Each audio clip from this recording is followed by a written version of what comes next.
Palavra da Verdade, devocional de 4 de julho, preparando-se para o amanhecer. Vai alta a noite e vem chegando o dia.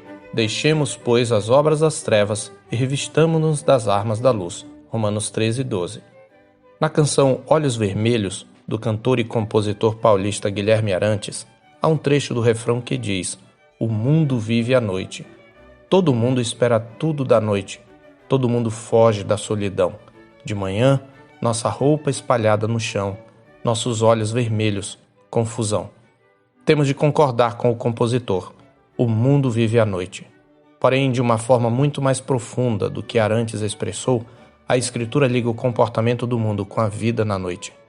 Em 1 Tessalonicenses 5:7, Paulo observa: "Ora, os que dormem, dormem de noite, e os que se embriagam é de noite que se embriagam." O mundo prefere a noite porque a noite esconde suas perversões, como está escrito em João 3:19 e 20. O julgamento é este, que a luz veio ao mundo e os homens amaram mais as trevas do que a luz, porque as suas obras eram más. Pois todo aquele que pratica o mal aborrece a luz e não se chega para a luz, a fim de não serem arguidas as suas obras. Quem pratica a verdade aproxima-se da luz, a fim de que as suas obras sejam manifestas, porque feitas em Deus. O mundo é como o rapazinho na rua da casa da mulher adúltera, que ia e vinha pela rua junto à esquina da mulher estranha e seguia o caminho da sua casa, à tarde do dia, no crepúsculo, na escuridão da noite, nas trevas, conforme Provérbios 7, versos 8 e 9. Na Escritura, as trevas são um símbolo do pecado e da ignorância culpável em que vivem os ímpios. Em 1 de João 1, 5 e 6 está escrito: "Ora, a mensagem que da parte dele temos ouvido e vos anunciamos é esta, que Deus é luz e não há nele treva nenhuma.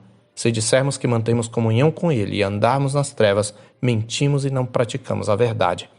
Na sequência, João ensina sobre a realidade do pecado. A imagem da noite no texto da nossa meditação descreve implicitamente a condição atual da história humana como um estado de trevas. No presente, ainda o pecado eventualmente nos derruba e ainda a morte nos assombra. Contudo, o texto da nossa meditação declara que, ao mesmo tempo, a história caminha para um amanhecer. Vai alta a noite e vem chegando o dia, declara Paulo. Para os que são de Cristo Jesus, isto significa que a nossa salvação está agora mais perto do que quando no princípio cremos, conforme o verso 11. Você vive na expectativa da vinda de Cristo ou sua esperança se limita às coisas desta vida? A vida que você leva evidencia qual dessas duas opções representa a sua perspectiva. A proximidade crescente da vinda de Cristo demanda de nós 3 atitudes. Primeiro, somos instados a despertar do sono espiritual, conforme o verso 11a.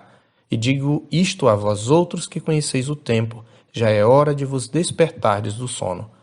Isto significa deixar de viver com foco apenas nas coisas desta vida, como se este fosse o nosso lar, e viver com foco na eternidade. Em segundo lugar, somos exortados a deixar as obras das trevas. Isto significa abandonar os velhos padrões de comportamento, conforme Paulo explica no verso 13. "Andemos dignamente como em pleno dia, não em orgias e bebedices, não em impudicícias e dissoluções, não em contendas e ciúmes."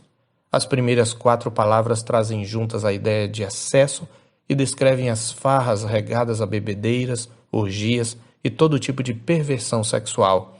Os cristãos romanos conheciam o festival da Saturnália, um feriado romano, espécie de carnaval do primeiro século, celebrado pelas principais cidades romanas. Durante uma semana, pessoas andavam seminuas pelas ruas com muita comida, bebida, orgias públicas, envolvendo inclusive a classe senatorial e os nobres, embora nem todos concordassem com as práticas do festival, como por exemplo os cavaleiros. Paulo lembra aos cristãos romanos que tal conduta não mais lhes convém. Mas as obras das trevas não se resumem a pecados de ordem moral. Elas incluem os pecados relacionais que destroem a paz e a comunhão de todo relacionamento, como as contendas e ciúmes. Tudo isso deve ser abandonado, são trapos da velha vida.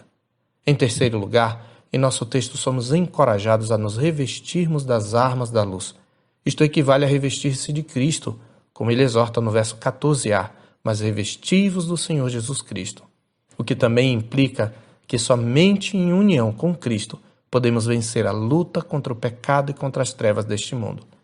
E revestir-se de Cristo também diz respeito a não alimentar os desejos de nossa natureza pecaminosa, conforme ele conclui, e nada disponhais para a carne no tocante às suas concupiscências.